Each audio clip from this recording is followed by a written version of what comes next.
امام حسین کے اپنے بڑے بیٹے میدان میں نکلنے کو، علی اکبر نام ہے، جب جن لوگوں نے حضور کو نہیں دیکھا تھا وہ جب کہتے نا ہم نے نبی پاک کا دیدار نہیں کیا تو بتاؤ کس طرح کے تھے، تو بتایا جاتا تھا کہ جناب علی اکبر کا دیدار کرو، ہم شبیہ مصطفیٰ۔ اور جب وہ گلیوں میں نکلتے تھے تو عورتیں چھتوں پہ چڑھ جاتی تھی۔ جناب علی اکبر رضی اللہ تعالیٰ عنہ تلوار لے کے میدان میں نکلے، جوان بیٹے دینے بڑے مشکل۔ او یارو رٹا کیا ہے یہ تو بتاؤ، کہ ظالم آدمی حکمران ہے یار، یہ رٹا ہے، ایک ظالم کا رستہ روکنا ہے، اس رٹے کے لیے ہم شبیہ مصطفیٰ جناب سیدنا امام علی اکبر میدان میں نکلے، بڑے لوگ مارے، بڑے، پھر ایک تیر ان کے بھی گلے میں لگا، اور جب وہ گرے نا زمین پہ تو حضرت امام حسین دوڑ کے آئے، دوڑ کے، اور جب تشریف لائے تو ان کے گلے سے تیر کھینچا تو ایک جملہ لکھا ہے صاحب تبری نے، اس نے حد کر دی، کہنے لگے تیر کھینچا تو امام حسین کی آنکھوں میں آنسو آئے، کہنے لگے کاش جناب ابراہیم آج میرے سامنے ہوتے تو میں انہیں کہتا کہ آپ نے تو بیٹا ذبح کرتے وقت آنکھوں پہ پٹی باندھی تھی، دیکھو میں کھلی آنکھوں سے بچے ذبح کر رہا ہوں، کھلی آنکھوں، کاش جناب ابراہیم خلیل ہوتے تو انہیں کہتا۔ جناب علی اکبر بھی شہید ہوئے۔ حضرت علی اصغر کو تو اچانک اٹھایا تھا امام حسین، باہر نکلے تو گردن پہ تیر لگا تو 6 مہینے کا بچہ وہ بھی شہید ہوا، خون اچھالا آسمان کی طرف تو کہا مولا دیکھ لے میں نے 6 مہینے والا بھی نہیں بچایا، وہ بھی دے دیا ہے۔ پھر حضرت عباس کو بیٹیوں نے کہا کہ اب نہ، کچھ کہتے ہیں پہلے شہید ہوئے، کچھ نے لکھا بعد میں، اب ہم سے پانی کے بغیر نہیں رہا جاتا، تو جناب عباس پانی کا مشکیزہ لے کے نکلے، باہر نکلے، ایک ہاتھ کٹا، دوسرے پہ مشکیزہ وہ بھی کٹا۔ دیکھ لو میں پس منظر پہ ہوں ابھی تک، میں بتا رہا ہوں کہ جہاد کس کے خلاف تھا؟ ظالم حکمران کے خلاف، ظالم کافر کے خلاف نہیں، مشرک کے خلاف نہیں۔ حضرت امام حسین رضی اللہ تعالیٰ عنہ نے ہر جگہ ایک ہی بات کی کہ یزید شرابی ہے تو بچے کٹوا دوں گا، شرابی کو ووٹ، یہ ایک نہیں، ہر کتاب میں یہی لکھا، ہر کتاب میں، اور ہر مسلک کی کتاب۔ یزید چونکہ مجرے دیکھتا ہے، رنڈیوں کا ناچ دیکھتا ہے، بچے کٹوا دوں گا، اس کے ہاتھ میں ہاتھ۔ امام حسین نے فرمایا چونکہ اللہ کی حدوں کو توڑتا ہے، حقوق اللہ پامال کرتا ہے، حدود اللہ، بچے کٹوا دوں گا لیکن اس کے ہاتھ میں ہاتھ۔ سارا دن خود مجرا دیکھنا اور 10 محرم کو 2 دیگیں پکا کے حسینی بن جانا، سارا سال خود گند مند کرنا، شرابیوں کے ساتھ رہنا، اور 10 محرم کو 2 آنسو بہا کے یاد رکھنا۔ میں ہمیشہ کہتا ہوں، پھر کہہ رہا ہوں، جس کے موبائل میں گندے گانے ہیں، گند دیکھتا ہے، شرابی کبابی کا سپورٹر ہے، ووٹر ہے، یا مجرے دیکھتا ہے، آتا جاتا ہے، وہ یاد رکھے قیامت میں امام حسین کا ہاتھ ہوگا، اس کا گریبان ہوگا۔ ہم سے نہ رقم ہوں گے قصیدے یزید کے، ہم لوگ تو حسین کے سیرت نگار۔ حضرت عباس کا بازو کٹا، پھر پانی تو بھر لیا تھا، لا نہ سکے، پھر گردن کٹی تو شہید ہوئے۔ بچوں کی بھی شہادت ہوئی، پر جب ان کا لاشا اٹھایا تو امام حسین کہنے لگے مولا اب نہ حسین کی کمر کمزور ہو گئی ہے، اب کمزور ہو، اور بھائی ایک میت ہو جائے تو 4-5 دن تو پوری آنکھیں نہیں کھلتی، کیسا جری خاندان ہے۔ تھوڑی دیر گزری تو امام علی مقام نے پٹکا باندھا، سر پہ دستار باندھی، مولا علی کی تلوار پکڑی، نبی پاک کا امامہ باندھا، اور گھوڑے پہ سوار ہوئے تو کہنے لگے زینب گھر تیرے حوالے اور میں اللہ کے حوالے، گھر تیرے حوالے اور میں۔ اور پھر امام حسین نکلے، امام علی مقام نکلے۔ راوی کہتے ہیں کہ یہ جلوہ پہلے بھی بڑے سونے تھے، پر آج جو رنگ دیکھا وہ کبھی نہیں دیکھا۔ کیا انداز تھا، جدھر جاتے نعرہ لگاتے تو حد ہو جاتا۔ اتنے لوگ امام حسین نے کاٹے، اتنے کاٹے، پھر واپس پلٹ کے آئے اور کہنے لگے زینب ذرا پردے کے پیچھے سے دیکھ تو صحیح میری بہن، ان بزدلوں کو جرت ہی نہیں ہو رہی حسین کے مقابلے میں آنے کی، ایک دوسرے کو دھکا دیتے، تو جا تو جا، پھر اکٹھے وار ہوئے۔ یہ کون ہے کٹا ہوا، لباس ہے پھٹا ہوا، یہ بال یقین حسین ہے، نبی کا نور عین ہے۔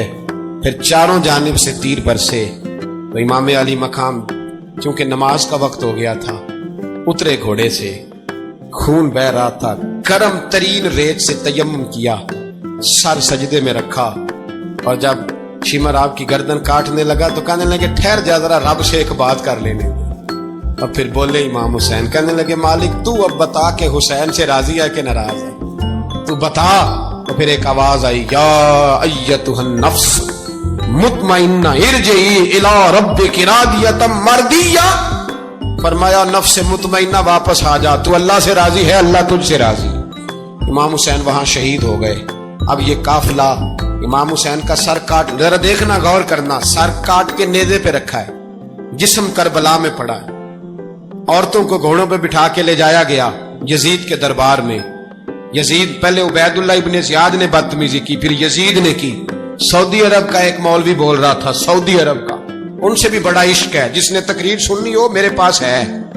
ہمیں لوگ مشورے دیتے ہیں کہ جو یزید کو اچھا کہے اور حسین کو باغی کہے اس کو ہم امام مان لیں، اس بے شرم بے حیا کو جو نبی پاک کے گھرانے کے بارے میں بکے اسے امام۔ سعودی عرب میں مسجد نبی میں درس دینے والا جس نے تقریر سننی ہو میرے پاس ہے، وہ کہتا ہے یزید تو بڑا اچھا آدمی تھا، اس نے تو بڑی خدمت کی، تو میں نے اسے کہا رشتہ داری کر لیا یزید کے ساتھ، قریب ہو جا۔ شرم نہیں آتی؟ آج بھی نبی پاک کا دل دکھاتے ہو، حیا نہیں آتی، خیال نہیں آتا؟ اور لوگ گھر میں بیٹھ کے باتیں کرتے ہیں، کہتے ہیں جی جو بیت اللہ میں ہو وہ بھی برا ہو سکتا ہے۔ بیت اللہ میں تو 360 بت بھی تھے، وہ اچھے تھے۔ مدینے میں تو 360 منافق بھی رہے، پوری سورہ منافقون نازل ہوئی، وہ اچھے تھے۔ عجیب تماشا بنا دیا لوگوں نے مذہب کا۔ کہتا ہے یزید نے تو بڑی خدمت، تو عبید اللہ ابن زیاد نے قتل کیا۔ بے شرمو، اگر عبید اللہ ابن زیاد نے بھی قتل کیا تھا تو حکومت کس کی تھی؟ تو پھر یزید نے عبید اللہ ابن زیاد کو سزا کیوں نہیں دی، بلکہ ایک جگہ 2 گورنریاں دی اس کو؟ یہ حال کیا۔ بلکہ سنو کہ یزید چھڑیاں مار رہا تھا، چھڑیاں امام حسین کے لبوں پہ، تو نعمان بن بشیر صحابی تھے، بول پڑے، کہنے لگے یزید بدبخت، ہاتھ پیچھے اٹھا، مجھے اللہ کی عزت کی قسم میں نے سینکڑوں بار نبی پاک کو ان ہونٹوں کو چومتے دیکھا ہے۔ حضرت جناب زینب عورتوں کے مجمع میں پیچھے ہو کے بیٹھی ہیں، یزید کے پاس جب پہنچا لشکر تو یزید کہنے لگا دیکھو اللہ نے مجھے عزت دی اور میرے مخالفوں کا کیا حال ہوا۔ تو بی بی زینب بول پڑی، اتنے صدمے سہے پر آواز توانا ہے، جاندار ہے، جاندار۔ ہمارا کسی بندے سے جائیداد کا رٹا نہیں، ہم تو چاہتے ہیں امت اکٹھی ہو جائے، لیکن جو بندہ نبی پاک کی ماں کو دوزخی کہے، حضور کے باپ کو جہنمی کہے، یزید کو امیر المومنین کہے، اس کے ساتھ اتفاق رائے کر لیا جائے، یہ مذہب ہماری سمجھ میں نہیں آتا، بالکل نہیں آتا، قطعاً نہیں ہماری سمجھ میں آتا۔ کیسے اتحاد کر لیا جائے؟ یہاں تو میرے بھائی جو ہمارے ابا کا مخالف ہو اس سے اتحاد نہیں ہوتا، اور جو نبی پاک کے والد کو دوزخی کہے اس سے اتحاد ہو جائے۔ کہتے ہیں جی وہ جی اتنی فرقہ واریت ہو گئی، ہم کس مسجد میں جائیں؟ 60 پارٹیاں پاکستان میں رجسٹرڈ ہیں جو الیکشن لڑتی ہیں، کبھی کسی بندے کو ٹینشن نہیں ہوئی کہ کس کے پاس جائیں کس کے پاس نہ جائیں، کبھی نہیں کو بولا کہ اب وہ بھی کھڑا ہو گیا، وہ بھی، کوئی ٹینشن نہیں۔ مذہب کی باری ٹینشن ہو جاتی ہے، اتنا بڑا مذہب ہوتا ہے بھائی، غلط بندے بھی آ ہی جاتے ہیں بیچ میں، تھوڑا پہچان کے چلنا پڑتا ہے صحیح کون ہے اور غلط۔ اور یہی تو ہمیں امام حسین نے بتایا ہے کہ مذہب کے اندر ہی تم نے شناخت کرنی ہے کہ بندہ ٹھیک کون ہے اور بندہ غلط۔ یہی تو کربلا ہے، یہی تو امام حسین نے بتایا، کفر اسلام نہیں، حق اور باطل۔ تو سمجھیے گا حضرت سیدہ زینب نے جب سنا نا کہ یہ کہہ رہا ہے کہ مجھے اللہ نے عزت دی، تو جناب زینب بولی، نعمان بن بشیر کہتے ہیں بی بی بولی، اتنے صدمے ہیں، اور جناب زینب بولی اللہ اکبر، اس انداز میں بولی کہ پہلے قرآن مجید کی آیت پڑھی، کہنے لگی وَتُعِزُّ مَن تَشَاءُ وَتُذِلُّ مَن تَشَاءُ بِيَدِكَ الْخَيْرُ إِنَّكَ عَلَىٰ كُلِّ شَيْءٍ قَدِيرٌ۔ اور پھر کہنے لگی یزید تو بکتا ہے، کہتا ہے کہ تو عزت والا ہو گیا، یہ تیری حکومت ہے، 4 دن گزرنے دے، تجھ پہ کوئی لعنت بھی نہیں برسائے گا، اور میرے بھائی کا قیامت تک ممبروں میں اور خطبوں میں ذکر ہوا کرے گا، وقت گزرنے دے۔ جب جناب بی بی زینب بول رہی تھی تو حضور کے ایک نابینا صحابی پاس بیٹھے تھے، جناب نعمان بن بشیر کا ہاتھ ہلایا، ہلا کے کہنے لگے کیا علی آ گئے؟ تو علی کی آواز لگتی ہے، جبریل امی بول رہے ہوں جیسے، حکمت کے گوہر رول رہے ہوں جیسے، دربار دمشق میں بی بی زینب کا خطاب، منبر پہ علی بول رہے ہوں جیسے۔ میرے بھائی بس کربلا والا قافلہ تو مدینے پہنچ گیا، 3 سال یزید نے حکومت کی، شرابیں عام ہو گئی، مکے پہ حملہ ہوا، خانہ کعبہ کا غلاف جلا، مدینے پہ اس نے حملہ کیا، 3 دن مسجد نبوی میں اس نے گھوڑے باندھے، مسجد نبوی میں صحابہ کو نکال کے اپنا اس نے امام مقرر کیا، لیکن پھر امت نے اسے قبول نہ کیا، پھر وہ رسوا ہوا اور آج تک وہ رسوا ہے۔ لیکن امام حسین کا نام کل بھی زندہ تھا اور آج بھی۔ درس یہ ہے، درس یہ ہے، پیغام یہ ہے، پیغام یہ ہے، یاد رکھو موت تیزی سے آ رہی ہے۔ ہمارے ساتھ والے دائیں بائیں والے سب چلے گئے، اسی طرح نمبر لگے گا، ایک دن اعلان ہوگا۔ ضمیر کے قیدی بن کے زندگی نہ گزارو، بالکل نہ گزارو۔ یہ تھوڑی سی زندگی ہے دنیا، سجن المومن۔ حق بات کرو، حق پہ ڈٹنا سیکھو، دین سمجھو، خبردار رسول پاک صلی اللہ علیہ وسلم کے دین میں ظالم، جابر، فاسق، فاجر کی کوئی گنجائش قطعاً نہیں ہے۔ اپنے آپ کو سمیٹو، اپنے آپ کو سنبھالو، دین میں اپنا کردار ادا کرنے کی کوشش کرو۔ دین طلب کرتا ہے ہم سے کہ ہم نے دین کو کیا دیا ہے۔ امام حسین نے سارا گھرانہ دین کے لیے دے دیا۔ ہمارا جو بچہ کسی کام کا نہیں رہتا اسے مدرسے داخل کرا۔ ہم نے دین اتنا کمزور کر دیا ہے کہ عالم اگر شور نہ کرے، عالم اگر شور نہ کرے، زور نہ کرے، گھٹن والا ماحول ہو گیا، مذہب کی پوزیشن کمزور کر دی۔ اب جہاں تک اس بات کا تعلق ہے جی فرقے ہو گئے، تو میرے بھائی یہ کوئی اتنی خطرناک بات، یہ کوئی اتنا مشکل معاملہ نہیں ہے۔ یہ تو امام حسین نے بتا دیا تھا کہ یزید کے طور پر ایک غلط فرقہ کھڑا ہو گیا ہے، لہذا اس کا مقابلہ کرنا ہے، اس میں کوئی بری بات ہے؟ لیکن ایک سبق ہے بزرگوں کا کہ اگر سچی بات بھی نہیں کرنی تو پھر اس منبر کا حق ادا نہیں ہوتا۔ جو سچ بولے وہ حسینی ہے، جو ظالم کے سامنے کھڑا ہو جائے وہ حسینی ہے، جو مصلحت کوش ہو، جو کہے ٹائم نہیں، گراؤنڈ ریالٹی نہیں، حالات نہیں، طبیعت نہیں، موقع نہیں، تو ابھی امام حسین کے پیغام کو نہیں سمجھا۔ میں بہت سارے بزرگوں کا نام اس لیے نہیں لیتا کہ لوگ ایسے نہ کہیں کہ کسی کا نام کیش کرایا جا رہا ہے، لیکن میں نے سارے مناقب پڑھے ہیں۔ میری لائبریری میں کتابیں ہیں، میں پڑھتا رہتا ہوں، میں سفر میں بھی ساتھ رکھتا ہوں۔ لیکن حضرت شیخ عبدالثبوت بیگ منشور ہزاروی کا شعر امام علی مقام کے مقابلے میں اس طرح کا ہے کہ مجھے سارے شاعروں سے زیادہ وزنی محسوس ہوتا ہے۔ انہوں نے کہا تھا اس شاہ مشرقین کی، اس نور عین کی مطلوب ہے جہاں کو قیادت حسین کی۔ دیکھیے ذرا حسن، اور ہر سو یزیدیوں کا زمانے میں زور ہے، ایک دو جگہ پہ نہیں، ہر سو یزیدیوں کا زمانے میں زور ہے۔ منشور آج پھر ہے ضرورت حسین کی، آج پھر ہے ضرورت ہے، آج لوگ حسینی بنے، امام حسین کے نقش قدم پر۔ وہ کہتے ہیں زور ہو گیا یزیدیوں کا، یہ ہمارے بزرگ ہمیں بتا گئے۔ مسجد کی طرف توجہ کرو، اپنے بچوں کی نگہبانی کرو۔ دنیا کی زندگی اتنی مختصر ہے کہ ایک خواب لگے گا جب ہم جائیں گے دنیا، ایک خواب لگے گا، خواب تھا جو کچھ کے دیکھا، جو سنا افسانہ تھا۔ اہل بیت نبوت کا اسوہ عبادت ہے، ریاضت ہے، پردہ ہے، پرہیزگاری ہے، اس پر توجہ کریں۔ جن کی بچیاں سر نہیں ڈھانپتی وہ 10 محرم کو بے شک دیگ نہ پکایا کریں۔ جو لوگ قرآن شریف پڑھنے کے عادی نہیں وہ بے شک امام علی مقام کا ذکر نہ کریں، اس لیے کہ امام حسین نے سر سجدے میں کٹایا ہے اور تلاوت نیزے کی نوک پہ بھی جاری رکھی ہے۔ دین کے ساتھ اپنے آپ کو جوڑو، دیندار بنو، رسول اللہ کی غلامی اختیار کرو، ورنہ یہ زندگی کچھ ایسا وقت بھی لاتی ہے کہ جب زندگی بوجھ بن جاتی ہے۔ کچھ لوگ صحابہ کے بارے میں کمزور جملے بولتے ہیں، غلط باتیں کرتے ہیں، کچھ اہل بیت نبوت کے بارے میں غلط باتیں کرتے ہیں۔ یہ صرف سنی ہے جو حق چار یار کا نعرہ بھی کھول کے لگاتا ہے، اور یہ نعرہ حیدری یا علی بھی کھول کے لگاتا ہے۔ یہ اللہ نے صرف ہمیں مقام، وہ الگ بات ہے کہ ہم لوگ سننے کو تیار نہیں، سمجھنے کو تیار نہیں کہ اللہ نے ہمیں مرتبہ کتنا عطا فرمایا ہے۔ یہ صرف ہماری امام حسین کی شہادت کا کچھ تھوڑا سا پس منظر۔ شہادت ہمارے ہاں بیان ہوتی ہے اس انداز میں کہ لگتا ہے کہ کسی مظلوم بندے کو کسی نے پکڑا ہوا تھا تو وہ سارے اسے مار رہے تھے اور وہ منتیں کر رہا تھا کہ مجھے نہ مارو۔ اتنی ہائے ہائے کی جاتی ہے کہ محسوس ہوتا ہے کہ امام علی مقام بڑے پریشان تھے کہ کسی طریقے سے، اور ان کا خاندان بڑا تکلیف میں تھا کہ جلدی کہیں کربلا سے نکل جائے۔ حالانکہ اس دھرتی پہ، اس کائنات پہ صبر، شجاعت، استقامت اور حوصلہ جس سے کائنات سیکھے گی وہ صرف امام حسین ہی ہے۔ اتنے بڑے صابر آدمی کے بارے میں اس طرح کا رویہ اختیار کرنا کہ وہ تو گویا اس طرح کر رہے تھے کہ بس کسی طریقے سے میری معذرت، تو یہ امام حسین کی مظلومیت سنا کے لوگوں کو اس طرح کا کر دیا جاتا ہے یہ انداز بتایا جاتا ہے کہ شاید واقعہ کربلا رونے دھونے کا نام ہے، حالانکہ بات یہ نہیں ہے۔ تو یہاں کمزوری دکھائی جاتی ہے، ہمارے بچے سمجھنے لگے ہیں کہ یہ شاید کوئی ایسی داستان ہے، اور اس طرح کا ماحول ٹی وی پہ میں دیکھ رہا تھا، اس طرح کا ماحول بنایا جاتا ہے جیسے کوئی خوف ہے، یعنی واقعہ کربلا کوئی ایسا واقعہ جسے دیکھ کے خوف طاری ہو جائے، بچے راتوں کو ڈرے، وہ اکیلے درخت دکھائے جا رہے ہیں اور تیر دکھائے جا رہے ہیں۔ او یار کیا قوم کی تربیت کر رہے ہیں؟ واقعہ کربلا حوصلے کا نام ہے، دلیری کا نام ہے۔ سنیں بات اصل میں کیا تھی، بڑے ٹھنڈے دماغ سے میری بات کو سمجھیے گا۔ حضرت مولا علی شیر خدا کے بعد مسلمانوں کے متفقہ امیر بنے تھے حضرت امیر معاویہ۔